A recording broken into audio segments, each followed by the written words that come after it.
3 એક શહેરની વસ્તી 25,000 માંથી ઘટીને 24,500 થઈ, તો ઘટાડાની ટકાવારી શોધો. તો એના માટે આપણે પહેલા શું કરવું પડશે? તો પહેલા તો કેટલું ઘટાડો થયો એ શોધવું પડે. તો સામાન્ય વસ્તી કેટલી હતી? કે એનામાં સામાન્ય વસ્તી હતી 25,000. એમાં એને ઘટેલી વસ્તી એટલે કેટલી ઘટેલી? તો કે ઘટી કેટલી હતી વસ્તી? તો કે ટોટલ વસ્તી 25,000, એમાંથી ઘટીને કેટલી થઈ? તો કે 24,500. તો અહીંયા લખ્યા 24,000, તો વસ્તીમાં ઘટાડો મળી જાય. તો કે વસ્તીમાં ઘટાડો બરાબર ટોટલ વસ્તી કેટલી હતી? તો કે 25,000, એમાંથી ઘટી કેટલી? તો કે 24,500. એટલે કે ઘટીને કેટલી થઈ? તો કે 24,500. તો ઘટી કેટલી હોય? તો 25,000 માંથી 24,500 જાય એટલે કેટલા વધે? તો કે 500. તો વસ્તીમાં ઘટાડો કેટલો થયો? વસ્તીમાં ઘટાડો કેટલો થયો? તો કે 500. હવે વસ્તીના ઘટાડા ટકામાં ટકા શોધવાના છે. તો અહીંયા હું લખું વસ્તીમાં ઘટાડાના ટકા શોધવા હોય તો શું કરવાનું? તો એના માટે પહેલા તો વસ્તીમાં કેટલો ઘટાડો થયો તો કે વસ્તીમાં ઘટાડો એના છેદમાં જેટલી સામાન્ય વસ્તી હોય સામાન્ય વસ્તી બરાબર એને ગુણ્યા શું કરી નાખવાના? 100 કરી નાખવાના એટલે ટકા મળે. આ સૂત્ર છે. પછી એને ટકા શોધવા હોય તો 100 કરવા પડે ગુણ્યા બરાબર. તો વસ્તીમાં ઘટાડો કેટલો હતો? તો કે 500 નો. એમાં સામાન્ય વસ્તી કેટલી હતી? તો કે 25,000. એને ગુણ્યા કેટલા કરવાના? 100. તો કે છેદ ઉડતા હોય તો ઉડાડ નાખવાના. 0 ગયો. હવે કેટલા? 5 એકુ તો કે 5 એકુ 5, 25 બરાબર. હવે આપણે એમાં જોઈએ તો કે 25 બરાબર. પછી અહીંયા જે છેદ ઉડતા હશે તો કે 5 એકુ 5 ને 5 દુ 10 બરાબર. એટલે કે અહીંયા 2 વધ્યા એટલે કે જવાબ શું આવ્યો એનો? તો કે 2%. અહીંયા જે કેટલા વધ્યા? 2 એકુ 2 એટલે કે જવાબ શું આવ્યો? તો કે 2%. એટલે કે વસ્તીમાં કેટલો ઘટાડો થયો હશે? તો કે વસ્તીમાં 2%નો ઘટાડો થયો હશે. એટલે કે ટકામાં પણ આપણને વસ્તી મળી ગઈ. એના પછીનો ક્વેશ્ચન નંબર 4. અરુણે એક કાર રૂપિયા 3,50,000 ખરીદી અને પછીના વર્ષે તેની કિંમત વધીને 3,70,000 થઈ. તો કારની કિંમતમાં થયેલ વધારાની ટકા શોધવાની છે. તો ઓલો આગળનો દાખલો આપણે ઘટાડો કર્યો એવી જ રીતે આમાં વધારો છે. બીજું કાંઈ નહીં, આવી રીતે જ છે. તો કારની કિંમત કેટલી હતી? તો કે 3,50,000 બરાબર. પછી એક વર્ષ પછી એની કિંમતમાં શું થયો? તો કઈ વધારો થયો? તો કારની કિંમતમાં વધારો વધીને કેટલા રૂપિયાની થઈ ગઈ? તે 3,70,000ની બરાબર. તો એમાં આપણે શોધી શકીએ કે પહેલા તો કારમાં વધારો, ટોટલ વધારો કેટલો થયો? તો કારની કિંમતમાં વધારો એટલે કે વધારો બરાબર શું કરવાનું? કેટલો વધારો થયો? તેના માટે 3,70,000. એમાંથી તમે 3,50,000 શું કરી નાખો? બાદ કરી નાખો. 3,70,000 માં 3,50,000 જાય તો કેટલા વધે? તો કે 20,000. તો કેટલો વધારો થયો? તો કે વધારો 20,000 રૂપિયાનો થયો. હવે એમાં આપણે એના ટકાવારી શોધવાની છે. હવે એનો પૈસા રૂપિયામાં જ મળી ગયો કે આટલો વધારો થયો. હવે કારમાં વધારો થયો, વધારાના ટકા. હવે કેટલા વધારા થયા એના માટે શું લખવાનું? તો વસ્તી અને આમાં કારમાં શું થયો? વધારો બરાબર. કારમાં એટલે કે ઉપર આવે એમાં જે વધારો થયો અને કારની કિંમત એ ખરીદી હતી કારની કિંમત એની ટકા શોધવા એટલે એને ગુણ્યા 100 કરી નાખો અથવા તમે કૌંસમાં લખી શકો છો તો પણ ચાલે બરાબર. હવે એમાં કારની કિંમતમાં કેટલો વધારો થયો? તો કે 20,000 છેદમાં કારની કિંમત કેટલી હતી? તો કે 3,50,000 એને ગુણ્યા 100. આ બે મીંડા ગયા, આ બે ગયા. અહીંયા વધ્યા 200 ને અહીંયા વધ્યા 35. હવે એના છેદ ઉડતા હોય તો ઉડાડવાના. 5 + 35 અને 5 × 40 કરો કારણ કે 4 × 5 = 20 અને આ 0 એટલે કે કેટલા પછી 5 5 ઉડી જાય ઉપર શું વધ્યા તો કે 40 અને નીચે શું વધ્યા 70 તો અહીંયા લખું એ 40 ઉપર વધ્યા 40 ને નીચે વધ્યા 7 70 નહીં 7 40/7 હવે એનો આપણને જો છેદ ઉડતા હોય તો ઉડાડવાના છેદ નહીં ઉડે તો એનો શું કરી લેવાનો ભાગાકાર 40 અને 7 7 × 5 = 35 7 × 6 = 42 એટલે કે 7 × 5 કેટલા થશે 35 40 માંથી 35 જાય એટલે 5 વધે તો એનો જવાબ જોવા જઈએ તો અહીંયા લખું કેટલા ટકાથી આનો સાદો રૂપ આપીએ તો જો નીચે કેટલા છે તો નીચે 7/7 પછી અહીંયા ઉપર આવ્યા હતા એ શું આવી જાય સાઈડમાં અને આ નીચે હતા એ પછી નીચે અહીંયા વધ્યા હતા એ ક્યાં આવી જાય ઉપર તો એનો જવાબ શું આવ્યો 5 ×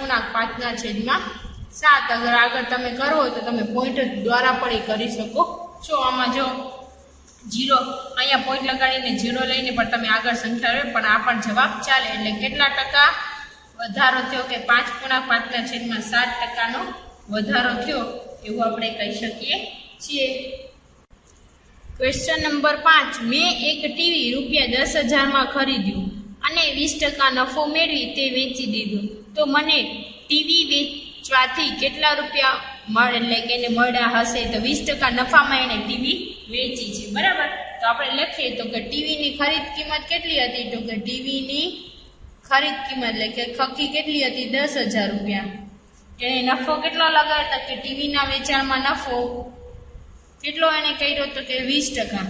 હવે નફાને આપણે ગુણોત્તરમાં કરવું હોય તો શું આવે ટકામાં છે એટલે કે હંમેશા નીચે 100 લખી નાખો એટલે આવી રીતે પણ ચાલે. હવે આપણે 20% ને તમે આવી રીતે પણ લખી શકો કે ટકા હોય તો હંમેશા છેદમાં 100 તો આવે જ બરાબર.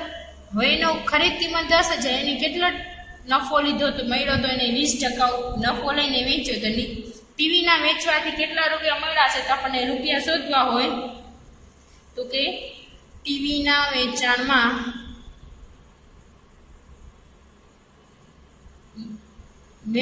એટલે કે મળેલો નફો બરાબર એને કેટલો નફો મળ્યો છે તો ખરીદ કિંમત એને ગુણ્યા નફાના ટકા.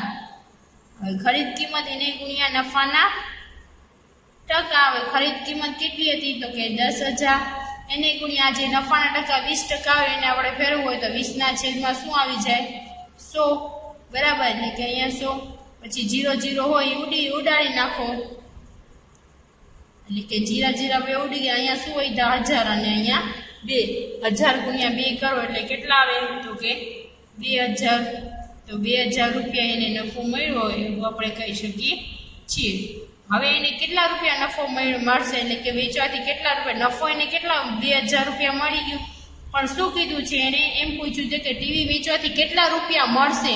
હવે એને ટીવી વેચી નાખશે તો એને કેટલા રૂપિયા મળશે. હવે ટીવીની વેચાણ કિંમત કેટલી પહેલા તો વેચાણ કિંમત આપણને શોધવાની છે બરાબર કારણ કે એને કેટલા રૂપિયા મળશે એ શોધવાનું છે.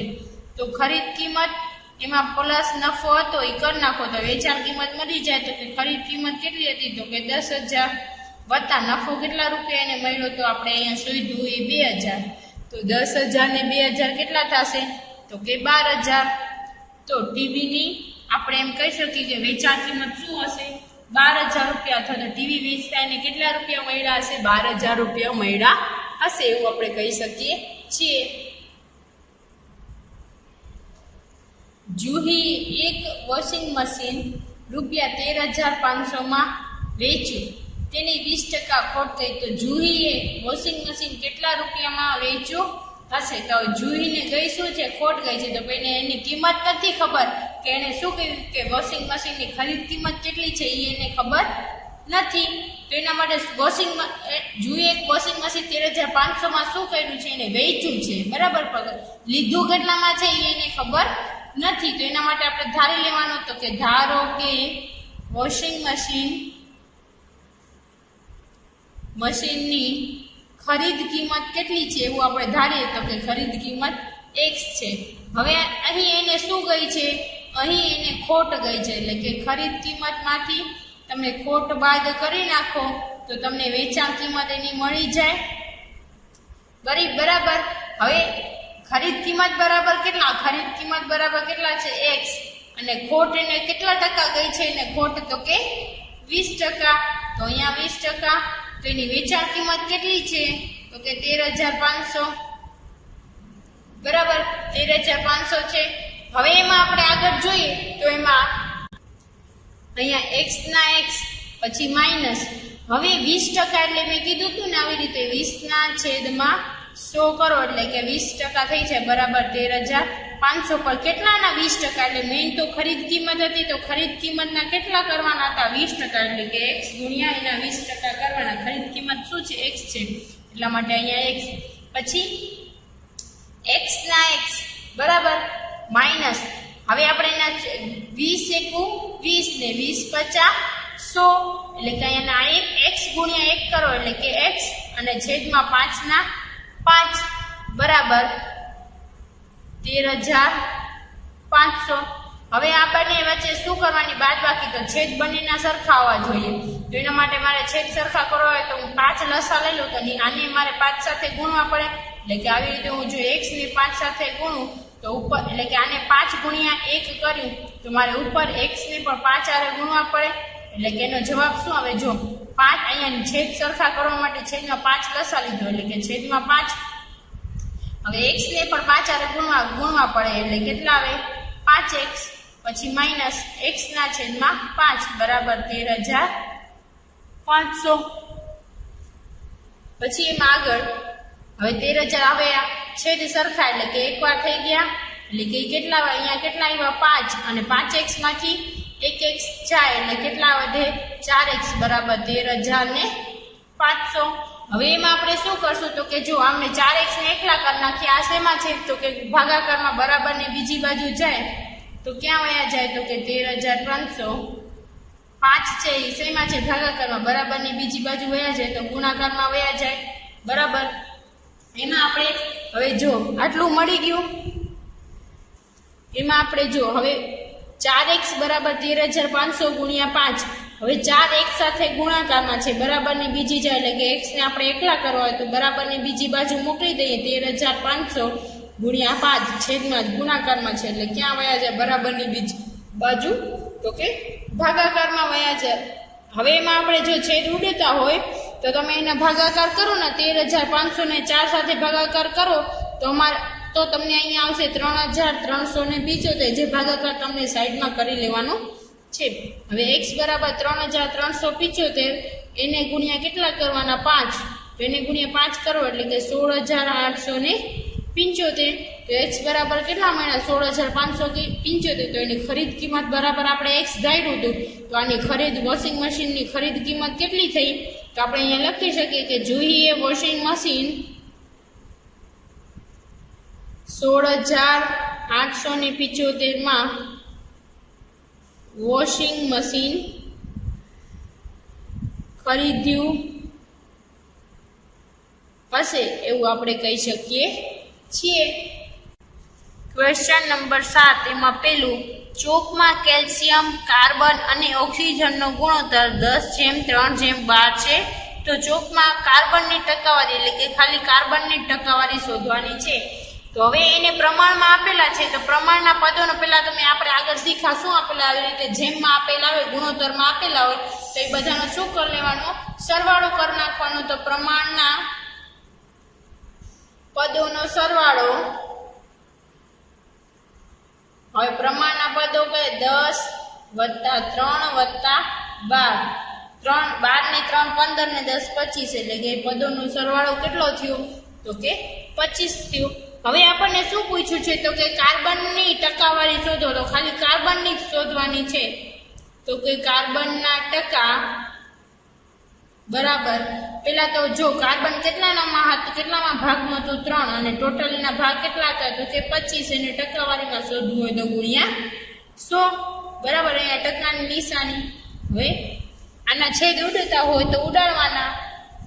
25 ચોકું 100 અને 3 ચોક 12 એટલે કે 12%. તો કાર્બનની ટકાવારી એટલે કે ચોકમાં કાર્બનની ટકાવારી કેટલી છે? તો કે 12% છે. આમાં 7મામાં બીજું છે જો ચોકમાં કાર્બનનું વજન 3 ગ્રામ હોય તો ચોકનું વજન શોધવાનું, એટલે કે ચોકનું વજન શોધવાનું છે. તો જે શોધવાનું ને ધારી લેવાનું, આપણી પાસે ન હોય તો ધારો કે ચોકનું વજન કેટલું છે તો કે x ગ્રામ છે એવું આપણે કહી શકીએ છીએ. અને ચોકમાં કેટલા આપણે ટકા હમણાં શોધ્યા હતા, તો ચોકમાં 12% શું છે તો કે કાર્બન છે, જે આપણે ઉપર જ હમણાં શોધ્યા એ કાર્બન છે. એમાં આપણી પાસે કાર્બનનું ટકામાં આપણે આગળ શોધ્યું અને કાર્બનનું વજન પણ આપેલું છે, અને તેના કાર્બનનું વજન કેટલું છે તો અહીંયા 3 ગ્રામ આપેલું છે. તો 3 ગ્રામ આપેલું છે. તો x ના આપણે 12% કરીએ તો કે x છે ચોકના 12% કેટલું હોય, એટલે એના 12% કરીએ તો વજન કેટલું આવે છે 3 ગ્રામ આવે છે એવું આપણે કહી શકીએ છીએ. તો હવે એને આપણે 12% છે બરાબર. હવે x એના 12% મારે કરવા હોય તો 12/100 મળી જાય બરાબર 3. હવે એને આવી રીતે મળી ગયું. હવે આપણે શું કરશું તો કે x ને એકલા કરી નાખશું, અને આ જે છે આને અલગ કરવા હોય તો કે x બરાબર, તો પેલા તો જો x ના ગુણ્યા એમને લખી નાખું 12/12 છેદમાં 3 છે એ શેમાં આવી જાય તો કે 3 છે એ શેમાં આવી જાય તો કે ભાગાકારમાં. હવે એને મારે શું કરવાના છે, x ને આપણે શું કરવાના છે અલગ કરવા, અથવા તો આને આપણે બરાબરની બીજી બાજુ ને x ને અલગ કરી નાખીએ તો છેદ ક્યાં આવે જાય અંશમાં, એટલે કે 3 અને છેદમાં કેટલા આવી છે 12, એટલે કે આને આપણે બરાબરની બીજી બાજુ લઈ જઈએ બરાબર. આને બરાબરની બીજી બાજુ આ જે x આ સ્ટેપ હતું, જો અહીંયા મેં 3 નીચે લઈ લીધા, પછી બરાબરના મેં અહીંયા બરાબર લીધા x, અને આને મેં બરાબરની ઓલી બાજુ લઈ ગયા, એટલે કે આવી રીતે આવી ગયા. હવે એને આપણે છેદ ઉડતા હોય તો ઉડાડવાના. હવે 3 ચોક 12 અને 25 ચોક 100, એટલે કે x બરાબર કેટલા મળ્યા 25 ગ્રામ, એટલે કે ચોકનું વજન કેટલું હશે તો કે 25 ગ્રામ હશે એવું આપણે કહી શકીએ છીએ. તમે આ સ્ટેપ આવી રીતે પણ કરી શકો છો, અથવા તો તમે શું કરશો તો કે જો x ને બરાબર આપી દઈએ બરાબર, પછી આ જે 3 છે એમને, પછી જે આ છે ને બરાબરની ઓલી બાજુ આ ભાગાકારમાં હોય ક્યાં વયા જાય તો કે ગુણાકારમાં, અને ગુણાકારમાં હોય ક્યાં વયા જાય ભાગાકાર. આવી રીતે પણ આ સ્ટેપ તમે કરી શકો છો, કોઈ પણ રીતથી ચાલે. Question number 8. અમીના ₹275 એક પુસ્તક ખરીદે છે અને 15% નુકસાને વેચી નાખે છે. તો તેણે એ પુસ્તક કેટલા રૂપિયામાં વેચ્યું હશે એ આપણને શોધવાનું છે. તો પેલા તો એ લખવાનું પુસ્તકની, એટલે કે પુસ્તક વેચતા, એટલે કે અથવા તો પુસ્તકની પેલા તો પુસ્તકની ખરીદ કિંમત કેટલી હતી તો કે ₹275 બરાબર. હવે એટલે વેચતા પુસ્તક વેચતા એને શું થયું હતું તો કે ખોટ. તો ખોટના ટકા કેટલા હતા, કેટલા ટકા ખોટમાં વેચી તો કે 15% ખોટમાં એને પુસ્તક વેચી છે બરાબર. તો પુસ્તકમાં વેચતા થયેલી ખોટ આપણને શોધવાની છે કે કેટલા, હવે ટકામાં તો આપેલી છે તો આપણે કેટલા રૂપિયા થઈ હશે એ આપણે શોધવાનું છે. તો કે પુસ્તક વેચતા થયેલી ખોટ. હવે પુસ્તક વેચતા થયેલી ખોટ તો ખરીદ કિંમત એને ગુણ્યા કેટલી ખોટ ગઈ હતી તો કે 15%. હવે ખરીદ કિંમત કેટલી હતી 275, એના 15% કરવા હોય તો 15/100 કેટલા કરવા પડે 100, તો આપણને મળી જાય. હવે એને આપણે જો છેદ ઉડતા હોય તો ઉડાડવાના, અથવા તો આપણે શું કરવાના એનો ગુણાકાર કરી ભાગાકાર કરીને તમે જવાબ મેળવી શકો છો. આપણે એના છેદ ઉડાડીએ તો કે છેદ ઉડાડતા 5 તેરી 15 અને 20 50 100, તો આ 5 5 ઉડી ગયા, અહીંયા 3 વધ્યા, અહીંયા 20 વધ્યા. હવે 20 ના આપણે આની સાથે છેદ ઉડતા હોય તો ઉડાડવાના, અથવા તો તમે ના ઉડતા હોય તો શું કરવાનું તો કે પેલાનો ભાગાકાર 275 નું 20 સાથેનું ભાગાકાર કરી નાખો. 20 એકુ 20, એટલે કે 27 માંથી 20 છે એટલે 7 ઉપરથી ઉતાર્યા 5. હવે 20 તેરી એટલે કે 20 તેરી 60, એટલે કેટલા વધ્યા 75 માંથી 60 જાય એટલે કેટલા વધશે 15. પછી હવે આપણે અહીંયા શું કરશું, ના 15 થી ના ચાલે એટલે કે અહીંયા પોઈન્ટ અને અહીંયા 0 લઈ શકીએ છીએ બરાબર. તો 20 20 સત્તા 140. હવે 20 સત્તા 150 માંથી 140 જાય એટલે કેટલા વધે 10. પછી પોઈન્ટ લગાડ્યું હતું એટલે 0 લઈ શકીએ તો 20 50 100. તો 100 માંથી 100 જાય એટલે કેટલા વધશે 0. તો હવે આનો આપણે આની સાથે ભાગાકાર કર્યો એટલે કેટલા આવ્યા 20 નો ભાગાકાર આની સાથે કર્યો તો આવ્યા 13.75. હવે અહીંયા વૈધા કેટલા હતા 3. તો એને 13.75 એને ગુણ્યા તમે 3 કરશો એટલે કે એનો જવાબ આવશે 41.25.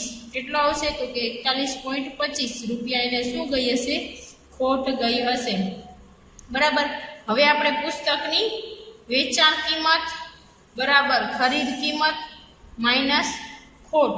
હવે એટલે વેચાણ કિંમત આપણને શોધવી છે તો કે 275 રૂપિયા એની ખરીદ કિંમત હતી. એમાંથી એને વેચી કેટલી 15% ખોટે. તો 15% કર્યા આપણે 275 ના તો કેટલા આવ્યા તો કે 41.25 આવ્યા. બરાબર.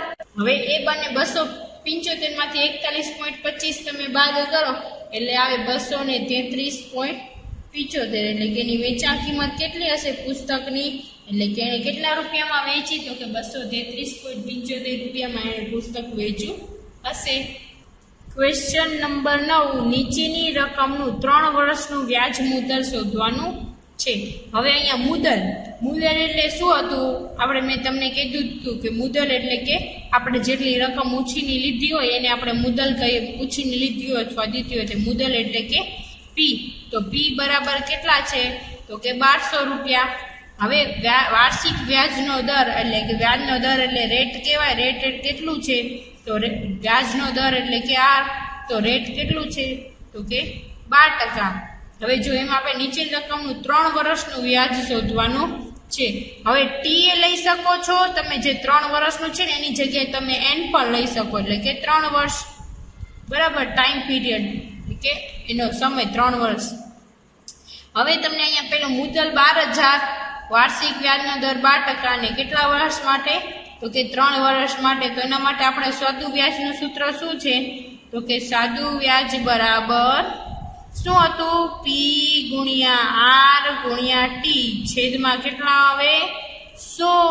તો પી બરાબર કેટલા છે તો કે 1200 એને ગુણ્યા 12 એને ગુણ્યા ટી એટલે કેટલા વર્ષ છે તો કે 3 વર્ષ છેદમાં કેટલા આવે 100. હવે આનો ને આનો 2 0 0 ઉડી ગયા 12 ગુણ્યા 12 કરો એટલે કે 144 ગુણ્યા 3 કરો એટલે કે કેટલા આવે તો કે એને ગુણ્યા 3 કરો એટલે કે 432 આવે. બરાબર. એ તમને સાદું વ્યાજ મળ્યું. હવે આપણને શું શોધવાનું છે તો કે એનો વ્યાજ મુદ્દલ શોધવાનું છે. શું શોધવાનું છે તો કે વ્યાજ મુદ્દલ એટલે કે આપણે ટોટલ રકમ લીધી હતી એમાં જ્યારે એને પરત દેવાના છે તો કેટલા રૂપિયા એને આપણે પરત દઈશું તો આપણે એની પાસેથી 1200 રૂપિયા લીધા છે. એમાં આપણને સાદું વ્યાજ લગાવ્યું હતું તો વ્યાજ પ્લસ કરી નાખો એટલે કે મુદ્દલ પ્લસ એમાં વ્યાજ કરી નાખો તો તમે એને કેટલી રકમ પાછી આપશો એ મળી જાય તો કે 1200 વત્તા 432. 1200 વત્તા 432 કરો એટલે કે 1632 રૂપિયા એટલે કે વ્યાજ સહિત ચૂકવવી પડતી કેટલી એટલે ટોટલ એને લીધા હતા 1200 રૂપિયા. અને જ્યારે એને 3 વર્ષ પછી પાછા દેવાના આવશે ત્યારે કેટલા દેવાના આવશે પાછા તો કે 1632. હવે એના જેવો જ બીજો દાખલો છે એ તમારે જાતે ગણવાનો છે. ક્વેશ્ચન નંબર 10 રૂપિયા 56,000નું કેટલા ટકા વ્યાજ દરે 2 વર્ષનું વ્યાજ 280 થાય એટલે કે કેટલા આપણને ટકા શોધવાનું છે કે 56,000ના કેટલા ટકા એને વ્યાજે લીધા હતા. બરાબર. તો આપણી પાસે મુદ્દલ એટલે કે પી બરાબર કેટલા હતા તો કે 56,000.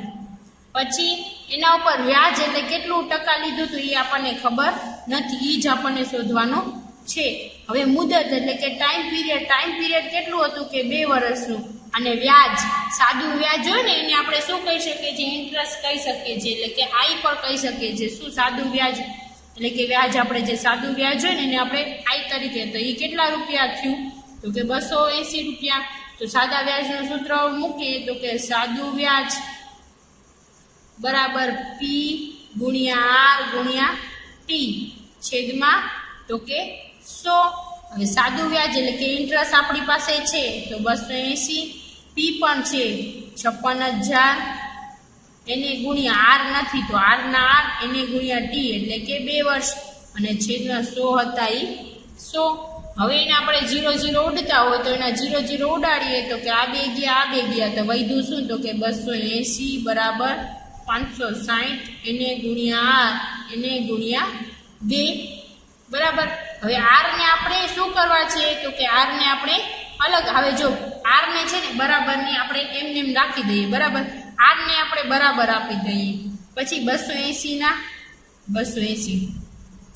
હવે આ જે છે 560 અને ગુણ્યા 2 ગુણાકારમાં છે, બરાબર ને આમ બાજુ આવી જાય તો ક્યાં વયા જાય તો કે ભાગાકારમાં, તો કે 560 ગુણ્યા 2 એ ભાગાકારમાં વયા ગયા. હવે આપણે એના છેદ ઉડતા હોય તો છેદ ઉડાડી શકીએ છીએ. હવે એને આપણે જો અહીંયા છેદ ઉડાડીએ તો કે આ જે આના 280 ના અડધા કરો એટલે કે 14 8 એટલે કે 140 થાય બરાબર. પછી 14 ચોક 56 થાય એટલે કે આને છેદ ઉડાડો એટલે છેદમાં 14 1 અથવા તો 140 ભાગ્યા 560 કરો એટલે કે 4 આવશે. એટલે ઉપર શું હોય તો કાંઈ ના વધ્યું હોય તો 1 વધ્યું હોય બરાબર. તો આર બરાબર શું મળ્યા 1/4, 1/4% અથવા તો તમે એને ભાગાકાર કરો એટલે કે તમારા આવશે 0.25%. એટલે કે એ આપણો શું થયો જવાબ. તો એને 0.25% વ્યાજ લીધું હશે એવું આપણે કહી શકીએ છીએ. Question number 11. જો મીના તેણે વ્યાજે લીધેલ અમુક રકમનું વાર્ષિક 9%ના દરે 1 વર્ષનું વ્યાજ 45 ચૂકવતી હોય તો તેણે વ્યાજે લીધેલ રકમ શોધવાની છે. એટલે કે વ્યાજે લીધેલ કેટલી રકમ, તો મેઇન પી હોય ને તો આપણે પી બરાબર શોધવાનું જ છે, કારણ કે કેટલા રૂપિયા લીધા હતા મુદ્દલ જ નથી આપણી પાસે, તો પી બરાબર શોધવાનું છે. પછી વ્યાજનો દર એટલે કે આર બરાબર કેટલા છે તો કે 9%. પછી મુદ્દત એટલે કે ટાઈમ પીરિયડ કેટલા છે તો જો અહીંયા આપેલું જ છે 1 વર્ષનું એટલે કે 1 વર્ષ બરાબર. અને એનું સાદું વ્યાજ એને કેટલા રૂપિયા લીધું છે તો કે 45 રૂપિયા. તો ઇન્ટરેસ્ટ એને કેટલું લીધું છે સાદું વ્યાજ 45 રૂપિયા. તો એનું સૂત્ર શું છે સાદું વ્યાજ બરાબર પી ગુણ્યા આર ગુણ્યા ટી છેદમાં 100. હવે પી બરાબર, હવે સાદું વ્યાજ આપણી પાસે છે જ તો કે 45. પછી એને પી આપણે શોધવાનું છે. આર કેટલું છે 9% અને ટી કેટલું છે 1 વર્ષ. તો છેદમાં કેટલા આવી જશે 100. હવે આપણે પી ને છે આ પી ને આને બરાબર ની આમ બાજુ લઈ લઈએ અને 45 અહીંયા આવે છે અહીંયા છે બરાબર. તો એના માટે શું કરવાનું, પહેલા તો જો પી ને આપણે બરાબર ની આમ બાજુ લેવા હોય. હવે 45 અથવા તો એમ નથી કરવું, આપણે 45 ના 45 બરાબર એ અહીંયા ઉપર છે. હવે 100 ને આપણે શું કરવાના છે તો કે આપણે 100 ને બરાબરની બીજી વાર એટલે કે 45 પાસે લઈ જાય છે. એટલે કે 100 ને 45 પાસે અહીંયા શેમાં છે ભાગાકારમાં, એટલે કે ગુણાકારમાં આવી જાય એટલે કે 100. પછી અહીંયા વધ્યું શું પી ને આપણે બરાબરની આમ બાજુ લઈ ગયા. હવે વધ્યું 9 ગુણ્યા 1 તો 9 ગુણ્યા 1 એ નીચે. પછી 9 50 45 તો પી બરાબર 5 ગુણ્યા 100 એટલે કેટલા આવે તો કે 500 બરાબર. તો વ્યાજે લીધેલી રકમ એટલે કે પી મળી ગયું. પી બરાબર કેટલા હતા 500. તો વ્યાજે લીધેલી રકમ કેટલી હશે 500 રૂપિયા હશે એવું આપણે કહી શકીએ છીએ.